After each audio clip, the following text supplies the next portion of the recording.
finally got here. I trust you've had a fruitful day. I do not say happy, but I'm hoping that it has been a happy day for you. Namo tassa bhagavato arahato samma sambuddhassa. Namo tassa bhagavato arahato samma sambuddhassa. Namo tassa bhagavato arahato samma sambuddhassa. Homage to the Buddha, the blessed, noble, and fully self-awakened one. So this evening, we're going to tackle middle length saying number 60, which is called the guaranteed or the incontrovertible truth, according to Bhikkhu Bodhi. Depends who translates. And it's going to look at the teachings around nihilism, around the non-consequence of those who believe that there's no consequence to actions, and those who believe that we are governed by fate. Now, when you read the scriptures, you have to understand where the Buddha is coming from. He's not particularly interested in the philosophy of stuff, not even the general psychology, a specific psychology to do with how we cause suffering. That's what he's on about. Of course, it engulfs a tremendous amount of our psychology. And he's clear about the path. The path is an ethical path. It's about relationship. And to understand that, we have to go back to the origins of our problems, which is right here and now. It's not an original thing that's happened in the past, although it has happened in the past. It's happening now.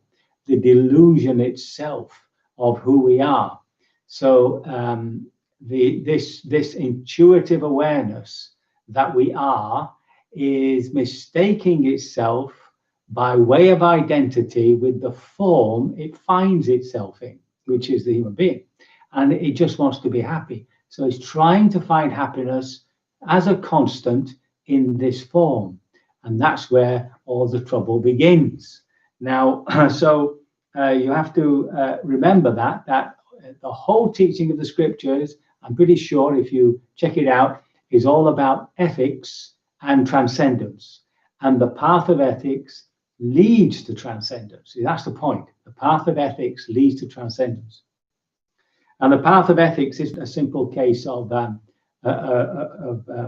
doing good and bad at a moral level. Remember, it's about our whole relationship to this life, which is about attachment, about dependency. And the road leading to that is the one that gets rid of that dependency. That's the road of renunciation. So keeping that in mind, here we have the Buddha. He's in Sala with the Kosalans. In Kosala, so that's the same place as Savatthi, where his main monastery was, at least one of his main monasteries. And he meets it's a Brahmin village, and he meets the Brahmins, and they know about him. They know that he's the Blessed One, fully awakened. He's got this great reputation, and they actually go up to the Buddha. So he's sitting there by himself usually. Oh, he's wandering around, and they approach him. You see, and the Buddha says to them, "So, is there some other teacher you're happy with, in whom you have acquired faith?" I said, "No, sir. Since you haven't found a teacher you're happy with, you should undertake and implement this guaranteed teachings. And when the guaranteed teaching, this incontrovertible truth, is undertaken, it will be for your lasting welfare and happiness." So, first of all, talks about nihilism. Now, nihilism here is specifically the type of person who not simply believes that life is meaningless, but that he then, because of that, rejects all religious and moral principles. So he is amoral. He doesn't have any morals. And it's difficult to come across somebody like that, or at least who behaves like that. Even if you thought that, you would still obviously behave according to the conventions of the society you were in, or else you might find yourself locked away. So here's the first statement. Now, once we've got this understood, by the way, it works for the other two about karma and about destiny. So some ascetics and Brahmins who have this doctrine, there's no meaning in giving, sacrifice, or offerings. There's no fruit or result for good or bad actions. There's no afterlife. There's no obligation to mother and father. There are no beings be reborn spontaneously. And there's no ascetic or Brahmin who is well attained and practiced and who describes the afterlife after realizing it with their own insight. So here we have somebody who says that, first of all, the idea of doing good is a waste of time because life is essentially meaningless. And all these people who say that there is an afterlife and etc. are really just up the wall and down the alley. So, so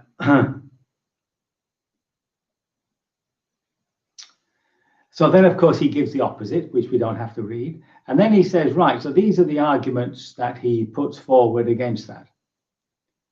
So you can expect such people to reject good conduct by way of body, speech, and mind, and undertake and implement bad conduct by body, speech, and mind. I think this may be true in revolutionary circumstances where a nihilist might just be out to destroy, kill, etc.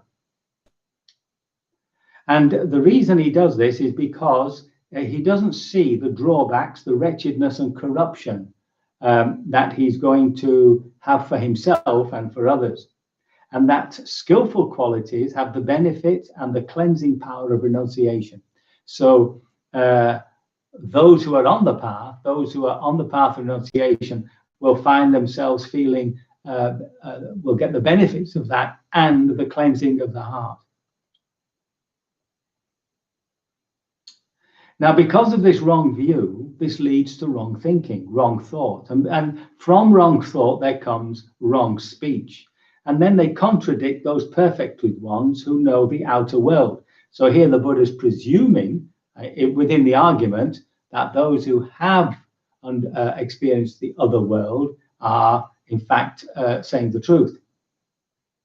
And they go around convincing others to accept this untrue teaching. On account of that, they glorify themselves and put others down. So if there's one thing that substantiates your particular view and opinion is if you can convert somebody else to it. And if you have followers who agree with you, then it feels even more truthful. So the fact that you have lots of people agreeing with you doesn't mean it's truth at all. In fact, I remember, I'm right, Gandhi said, truth can be in a minority of one. So in this case, we have wrong view, wrong thought, wrong speech, contradicting the noble ones, convincing others to accept untrue teaching, and glorifying oneself and putting others down. Now, the next argument is, if there is no other world, then in a sense they're safe because they die and annihilate. So that's not a problem. If there is another world, of course, then they will be reborn in a place of loss, a bad place, an underworld, a hell. Again, this is always on the presumption of the moral fabric of the universe. It's a moral law that runs out through the whole cosmos. All levels of being run according to the moral law. That's the assumption, yeah? Now, let's assume that those who say there is no world are correct. They would still be criticized, such people, nihilists, would be still criticized by sensible people in the present life as immoral individuals, right? So it's because they're living an unethical life. But if there really is another life, they lose on both counts. For they're criticized by sensible people in this life, and then when they die, they're reborn in a place of loss, a bad place, the underworld, a hell. So those are your arguments. And I'm reminded of Blaise Pascal, who was the mathematician and theologian, I suppose, in the 17th century. I think he was born 1600 and something. Basically said the the scientific revolution was happening, and some people were doubting the existence of God. So he said, well, Pascal's wager is, whether there is a God or not, it might be sensible to live as if there is. So the Buddhist argument is, there may not be an afterlife, and there may be an afterlife, but it's sensible to wager that, that there is one, because at least then, as the Buddha says, you'll win in both ways, both in this life as an ethical being, and in the next life, a heavenly being.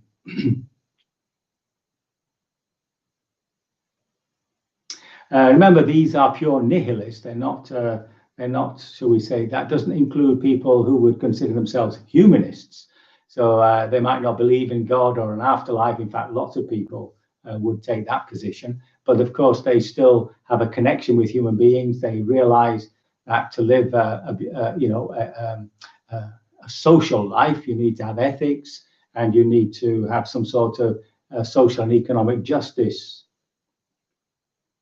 In fact, when you think about it, the UN Declaration of Human Rights, there's no mention of God, afterlife, or anything. It's just a basic statement of how human beings should treat each other. So now, the opposite is true, of course, so we don't have to read that. So that's all to do with nihilism, right? Which is, remember, if we go back to that definition, where am I? Here we are. Somewhere here, that's right. Someone who believes that life is essentially meaningless and rejects all religious and moral principles. So now the next one is karma, and it doesn't mention, the commentary doesn't mention a teacher for the nihilists, but it does mention a teacher for the karma, and that there's no consequence to karma, called Purana Kassapa. He's one of the 6 teachers that's mentioned. So this is what he says. The one who acts does nothing wrong when they punish, mutilate, torture, aggrieve, oppress, intimidate, and when they encourage others to do the same. They do nothing wrong when they kill, steal, break in houses, plunder wealth, steal from isolated buildings, commit highway robbery, commit adultery, and lie. And if they were to reduce all living creatures in this world to one heap and mass of flesh with a razor-edged disc, no evil comes of them, and no outcome of evil. If you go along the south bank of the Ganges, killing, mutilating, and torturing, and encourage others to do the same, no evil comes of that, and no outcome of evil. And if you were to go along the north bank of the Ganges, giving and sacrificing and encouraging others to do the same, no merit comes of that, and no outcome of merit. If giving, self-control, restraint, and truthfulness, in giving, self-control, restraint, and truthfulness, there's no merit and no outcome of merit. So that's a bit of a dismal view of life, isn't it? So now it's the same arguments that we come across. Let's see now. So what they don't see, what the Buddha says is, of course, is they don't see the drawbacks, the sordidness, the corruption, and that unskillful qualities have the benefit, and that skillful qualities have the benefit and cleansing power of renunciation. The fact is that this man, Purana Kassapa, was one of the gurus who was going around at that time, and he never did anything like that, I should think. But anyway, that's his position. So what they don't realize is that such people who live like that, who don't care about what they do or the consequences of what they do, obviously have not a very good heart. And they don't understand the benefit and cleansing power of renunciation. Now, since action actually does have an effect, then of course this whole position that Purana Kassapa has taken is wrong view. And from that, there arises wrong thought, wrong speech. They contradict those perfected ones who teach that action is effective, and they convince others of this untrue teaching. They glorify themselves and put others down. So that's what they're doing.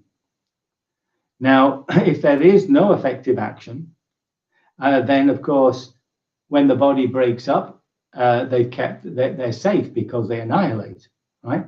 But if there is effective action, of course, then they'll be reborn in a bad place because there are consequences.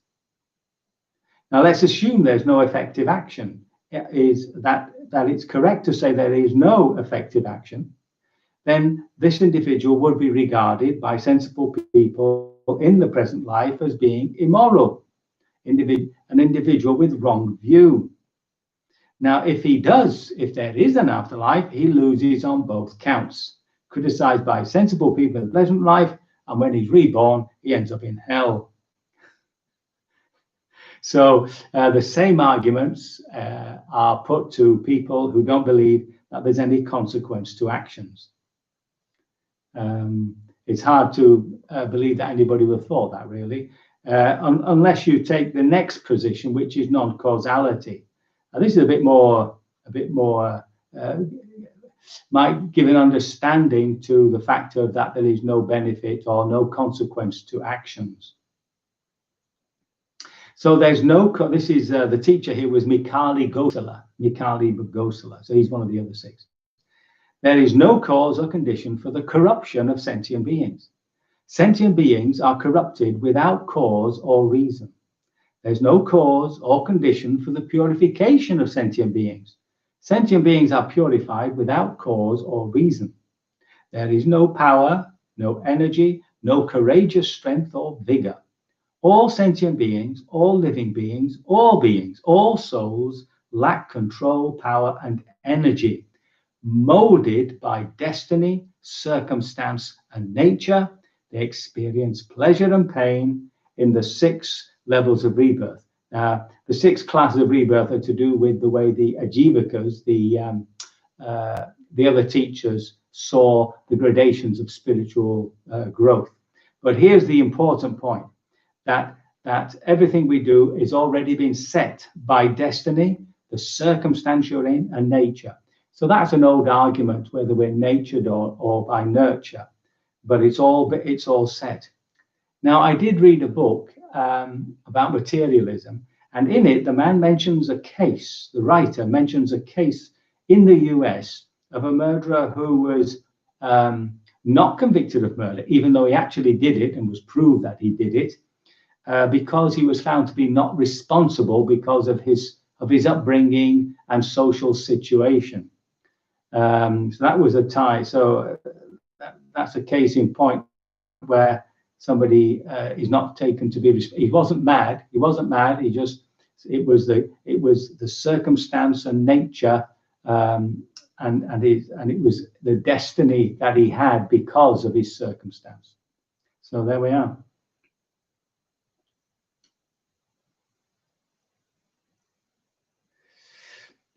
So then, of course, now the arguments against are the usual. There is no cause or condition for the corruption of sentient beings. So such a person will reject good conduct by body, speech, and mind. He'll just say, well, I'm conditioned. Remember that the Buddha's sense of conditioning is always a choice. You can't be unconditioned as a human being. You are conditioned by as a human being, but you have this moment of choice whenever you see a desire arise. You can say to yourself, well, I'm going to exercise that desire, or I'm going to let that desire disappear. Right? That's where, should we say, our little point of freedom is. And of course, they don't see the drawbacks, the sordidness and degradation and corruption, and that skillful qualities have the benefit and cleansing power of renunciation. And then the usual thing, it leads to wrong view, wrong thought, wrong speech, contradicting the noble ones, convincing others to accept untrue teachings, glorifying themselves and putting others down.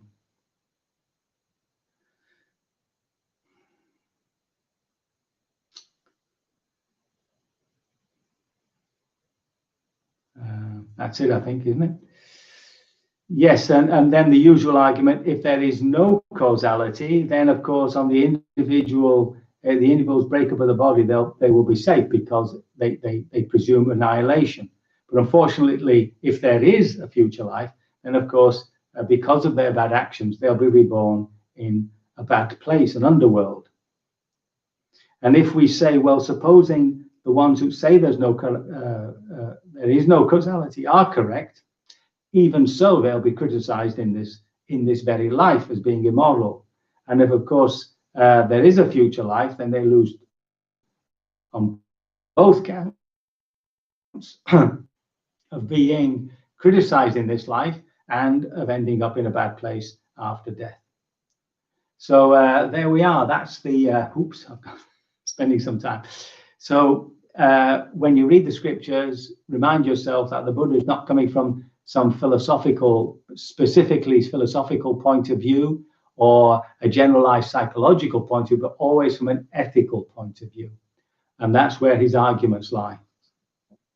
So what we've looked at is these three things about the nihilist, the person who doesn't believe that there's any consequence to our actions, and the person who believes that everything is fate. We don't have a choice at all. So there is more. I'll finish the rest of the discourse tomorrow. So I'm hoping that you found that interesting. Anyway, it's shall we say, a little bit up in the air a bit. How does it affect our practice? Well, it's really for us to reflect on what do we believe, and we have to be very careful not to come to conclusions. And that's what he says in the next part of this discourse. So I can only hope that you will continue your practice and that you will be liberated from all suffering sooner rather than later. So we'll do some practice.